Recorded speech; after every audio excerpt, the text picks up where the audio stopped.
माननीय परिवहन मंत्री म्हणाले एसटीला आत्मनिर्भर बनवायचं आणि एसटी कर्मचारी म्हणाले आमचं काय, एसटीचे उत्पन्न वाढवायचं आणि त्याचा वापर एसटी मधील इंधन गळती आणि इंधन चोरी यामध्ये करायचा आणि तेही एआयच्या यंत्राद्वारे। पण इथं एसटी कर्मचारी नाराज आहे का, तर त्यांच्या खूप साऱ्या देणग्या थकलेल्या आहेत। 2016 पासूनची थकलेली रक्कम अद्याप त्यांना मिळालेली नाही। ती रक्कम त्यांना दिली तर बरं होईल असे एसटी कर्मचाऱ्यांचं म्हणणं आहे। सरकारी कर्मचाऱ्यांना डीए ची वाढ झाली 58% आणि लगेच महावितरणच्या कर्मचाऱ्यांना 58% डीए लागू झाला। तशा प्रकारचं परिपत्रक देखील आलेलं आहे। पण एसटी महामंडळाला 58% डीए लागू झालेला नाही। महावितरण मध्ये पण संघटना आहेत आणि एसटी महामंडळामध्ये पण संघटना आहेत, परंतु महावितरणच्या संघटना त्यांच्या कर्मचाऱ्यांसाठी एक होऊन सरकारशी भांडतात व कर्मचाऱ्यांना न्याय मिळवून देतात। एसटी महामंडळात तसं नाही। एसटी महामंडळात सगळे एक होतात आणि डोंगर पोखरून फक्त उंदीरच घेऊन येतात आणि सगळ्या देशात बोबाटा होतो एसटी कर्मचाऱ्यांच्या मागण्या मान्य झाल्या। पण मुळात तसं कधीच झालं नाही आणि होतही नाही, म्हणून तर एसटी कर्मचारी अजूनही नाराजच आहेत। एसटी महामंडळ सध्या 1200 कोटींच्या संचित तोट्यात आहे म्हणे।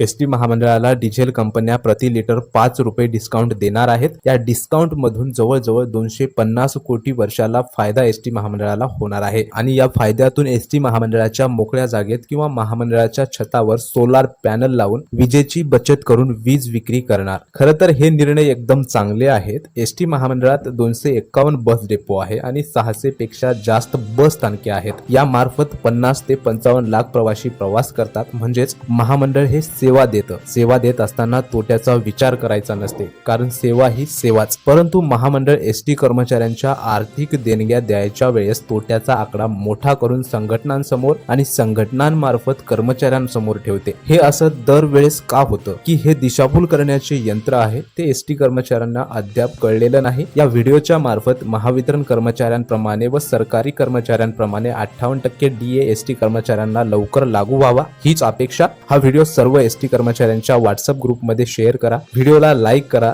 सबस्क्राईब करा। भेटू पुढच्या अशाच व्हिडिओमध्ये। धन्यवाद।